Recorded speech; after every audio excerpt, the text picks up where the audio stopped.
어, 여러분, 회개한다라는 것이 쉬운 것 같은데 참 쉽지 않습니다. 그러니까 자기의 죄목을 구체적으로 깨닫고 회개할 수 있다라는 것이 정말 하나님 앞에서 자기 양심이 이렇게 정직할 수 있는 사람은 생각보다 굉장히 대단한 양심을 가지고 있는 사람이라고 말씀드릴 수가 있겠습니다. 최근에 어떤 그 일을 통해서 제가 더 느끼게 되는 것은 사람이 나빠서가 아니라 분명히 좋은 사람인데도 불구하고 이렇게 꼬집어주기 전까지는 자기 죄를 객관적으로 볼 수 있는 눈이 열려있지 않구나라는 것을 더 깊이 깨닫게 됩니다.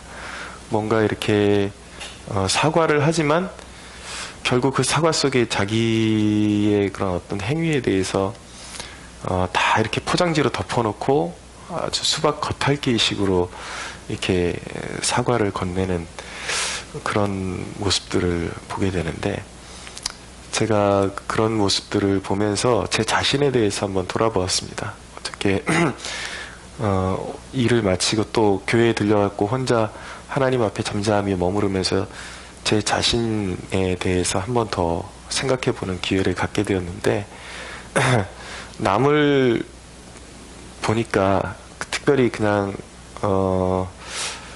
보는 것이 아니라 목회자의 입장으로 저건 정말 하나님 앞에 크게 회개해야 될 부분인데 전혀 본인은 깨닫지 못하고 있구나 라는 것을 생각하게 될 때에 그것을 제 자신을 비춰보는 거울로 한번 삼아봤어요.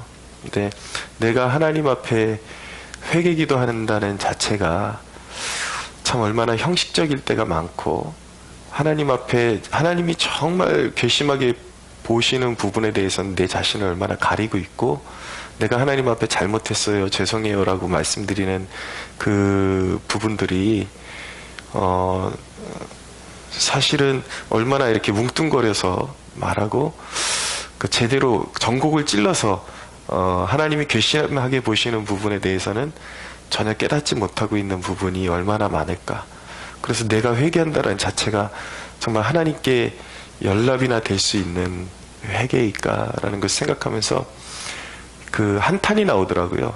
내가 정말 하나님 앞에 회개할 부분에 대해서 스스로를 보지 못하는 내 모습에 대해서 한탄이 나와서 정말 내 존재 자체가 죄 덩어리구나 라는 것을, 그러니까 나의 영혼의 상태에 대해서 정직하지 못한, 정직해지려고 해도 그걸 올바로 보지 못하는 내 자신이 죄로 똘똘 뭉친 죄 덩어리구나 라는 것을 깨닫게 되면서 하나님 앞에 고개 숙이고, 하나님, 내가 그냥 그저 죄 덩어리입니다. 모순 덩어리입니다.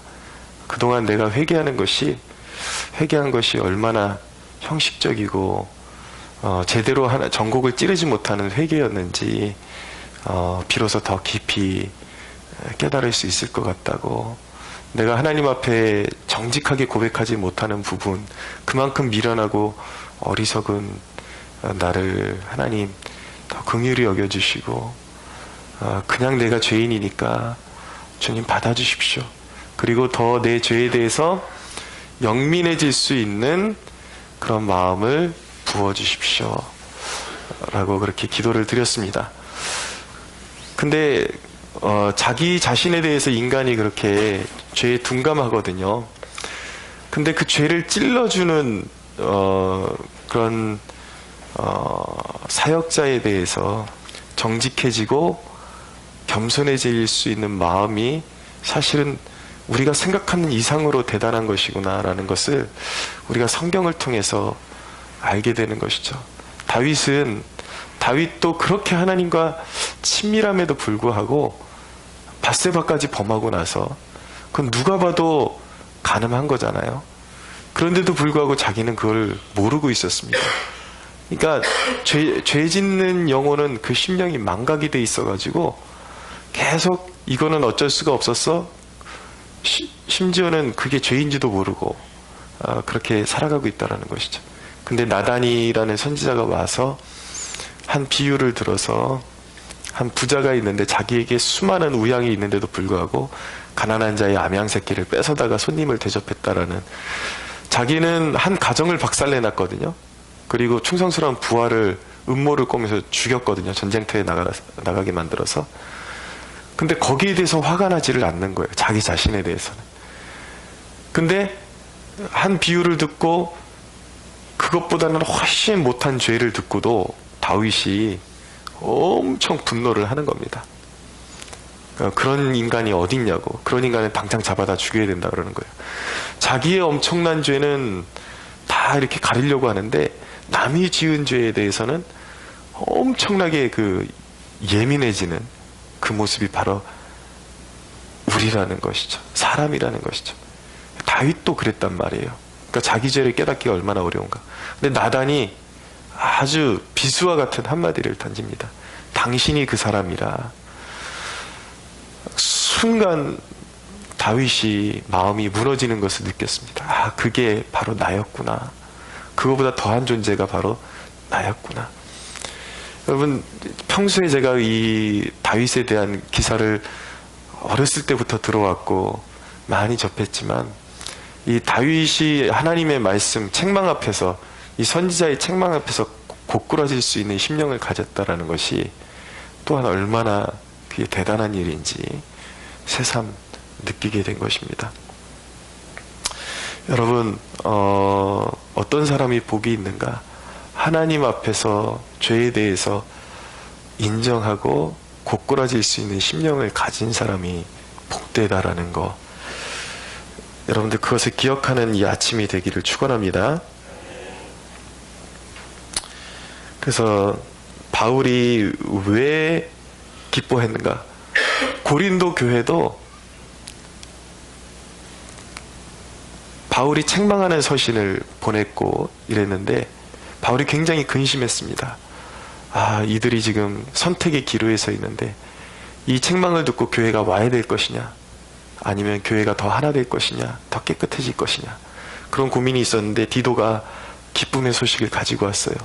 고린도 교회 성도들도 죄를 깨닫고 하나님 앞에 온전히 나오게 되었다.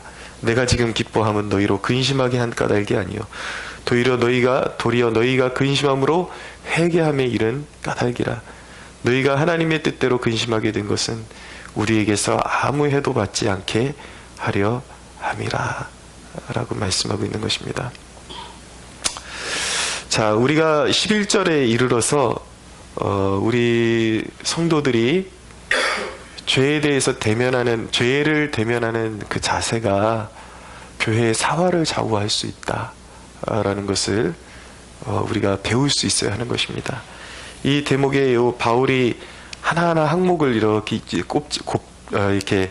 꼭꼭 찝어줄 때에 이것이 우리가 공동체 안에 죄가 있거나 그런 어떤 온당치 않은 행위들이 있을 때 우리가 그것을 어떻게 우리 성도들이 그것을 대면해야 할지 그것을 배워야 하는 것입니다.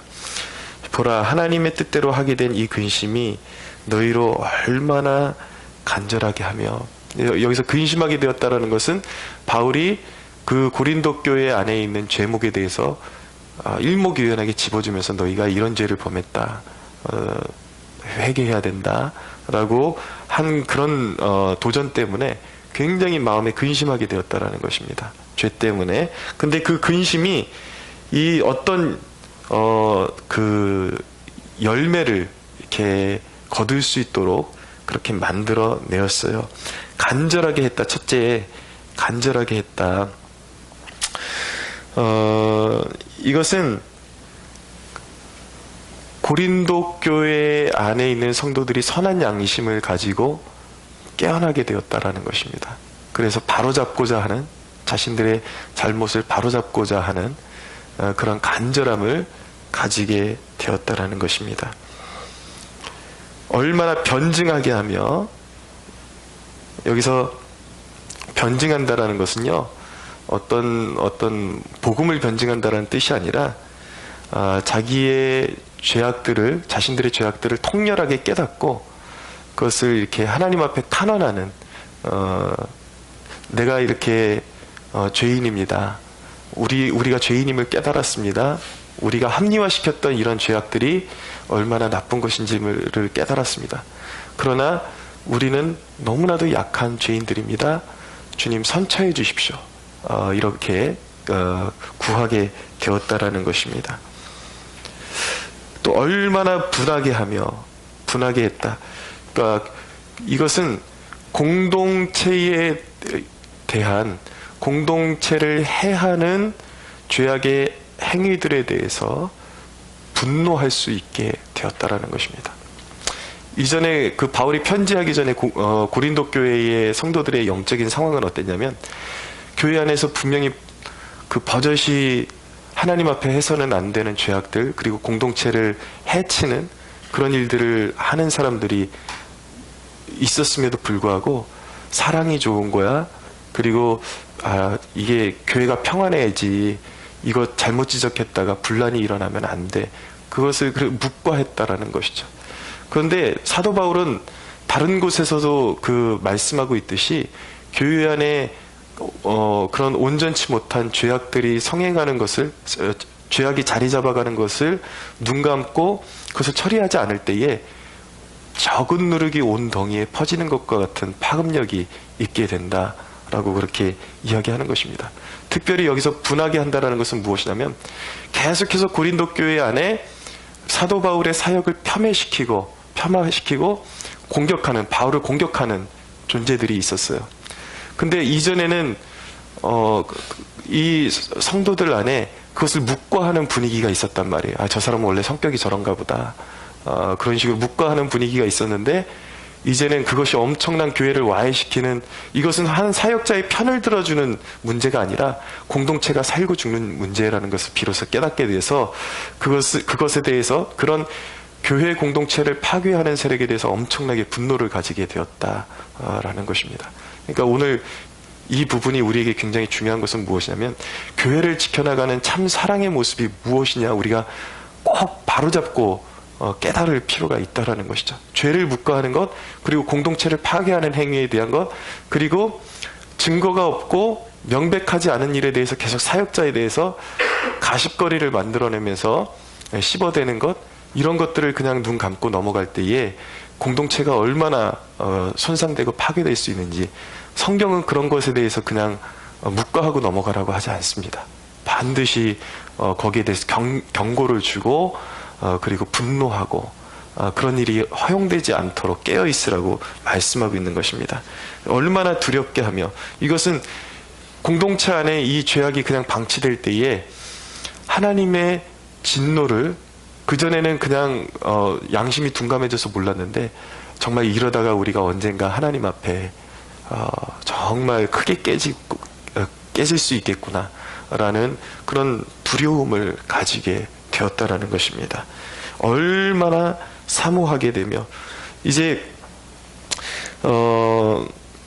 이 사모한다라는 것은요, 바울과의 깨졌던 그 신뢰관계를 이제 회복하면서 바울과 이제 만나서 함께 또 동역할 수 있는 그런 일을 사모하게 되었다라는 것입니다. 얼마나 열심 있게 하며, 그러니까 다시 새로워진 심령으로 새로운 헌신을 그들이 각오하게 되었고 결단하게 되었다라는 것입니다.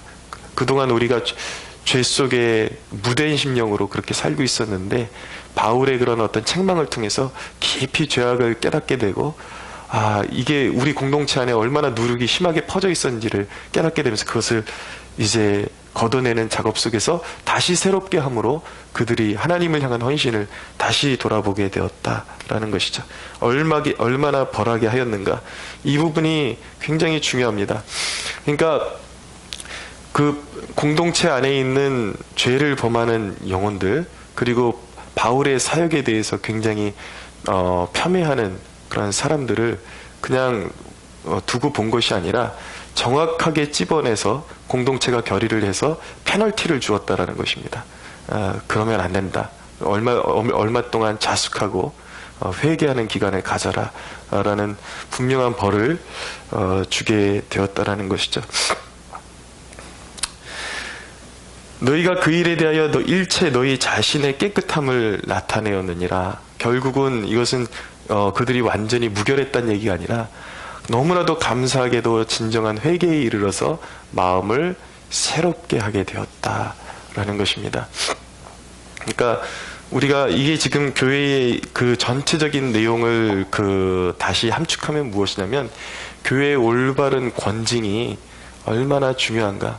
그리고 그 권징은 단순히 목회자가 어떤 사람을 지목해서 당신은 이런 그 공동체를 해치는 죄를 범했습니다 라고 목회자가 지적하는 선에서는 끝나서는 안 되고, 공동체가 그 페널티를 주는 일에 협력해야 된다라는 것입니다. 그러니까 아무 때나 기분 나쁠 때 그러라는 얘기가 아니라 너무나도 명백하고 공동체를 해치는 그런 상황들에 대해서 분명하게 교회가 하나 되어야 된다라는 것이죠. 잘못된 서로 간에 그런 허물이 있는데, 고쳐야 될 허물이 있는데 서로 간에 잘못된 그런 관념을 가지고 서로 품어주고 그것을 묵과하게 될 때에 그것이 사랑이 실천되는 것이 아니라 교회가 완전히 거룩성을 상실해버리고 무너질 수도 있다라는 것을 우리가 배워야 되는 것이죠. 은혜를 지켜나가는 법을 배워야 된다는 거예요. 그러니까 교회는 은혜의 수로인데 그것을 깨끗하게 관리하는 법을 우리 교회가, 공동체가 서로 배워 나가야 한다라는 것입니다. 그것이 진정한 사랑이라는 것이죠. 13절에 보면 디도의 기쁨이 나옵니다. 디도의 기쁨. 디도의 마음속에 왜 기쁨으로 가득 차 있었는가? 디도가 바울의 파송을 받아서 고린도에 가서 한 사역은요, 인간적으로 볼 때 굉장히 압박감이 오는, 무게감 있는 사역이었습니다. 왜냐하면 그냥 가서 사랑의 그냥 교제를 나누는 것은 어렵지 않아요. 근데 그들의 그 회개를 촉구하는 메시지를 가지고 갔을 때 그들의 반응이 어떨까? 그들이 오히려 시험 든 영혼들이 더 시험 들면 어떨까? 이게 줄다리기가 지금 형성되는 것이거든요. 왜냐하면 이게 50대 50이에요. 똑같은 사람에게 어떤 말씀을 가지고 나갔는데 회개할 가능성이 50이고, 그들이 회개하기는커녕 기분 나쁘게 한다고 오히려 반발할 가능성이 50이에요. 잘못하면 이게 비율로 따졌을 때 50대 50 같지만 그들이 회개하지 않을 땐 교회가 완전히 깨져버릴 수 있는 그런 위험성을 감수하면서 디도가 바울의 서신을 들고 간 것이죠. 근데 왜 디도가 기뻐할 수밖에 없었는가? 그들의 죄악을 낱낱이 알게 해줬는데, 고린도 교인들이 정말 그 바울이 이전 서신에는 너희가 육적인 사람이다라고 꼭 집어서 그렇게 지적을 해주고 그랬는데도 불구하고 그런 면이 있었던 반면에 회개를 촉구하는 메시지를 주니까 이 고린도 교회 성도들이 양심이 깨어나기 시작한 거예요. 우리가 이만큼 영적으로 어둠 가운데 있었구나 라는 애통함을 가지게 되었고, 결국은 회개에 이르렀어요. 그리고 바울과의 신뢰관계가 다시 회복되게 되었습니다. 그러니까 정말 이 디도가 그 무게감 있는 사역 가운데 귀한 열매를 얻은 것이죠. 그러니까 너무 기쁨에 충만한 것입니다. 여러분, 사역의 기쁨이 어디에 있냐면 항상 하나님 앞에서 옳은 길을 제시하는데, 이게 목회가 쉬운 일이 아니에요. 목회자는 여러분들이 믿어지든지 믿어지지 않든지 이 강단에서 막 여기서 모진 소리하고 진짜 그렇게 하려면 때려치라고 그렇게 말할지라도 그 목회자의 그 안에 있는 심령의 중심은 무엇인가? 죽으란 얘기가 아니라 살아나는 길을 선택하라는 거예요. 제발 좀. 그렇게 있다가는 죽으니까, 그렇게 있다가는 죽는 거는 이미 기정사실이니까 거기 있지 말고 죽는 길로 나가든지 아니면 제대로 하든지 라고 도전하는 것은 죽으라는 거예요? 살라는 거예요? 거기 있지 말고, 거기 있다가는 죽으니까 제대로 살아있는 길로, 사람 나는 길로 돌아오라고 외치는 것입니다.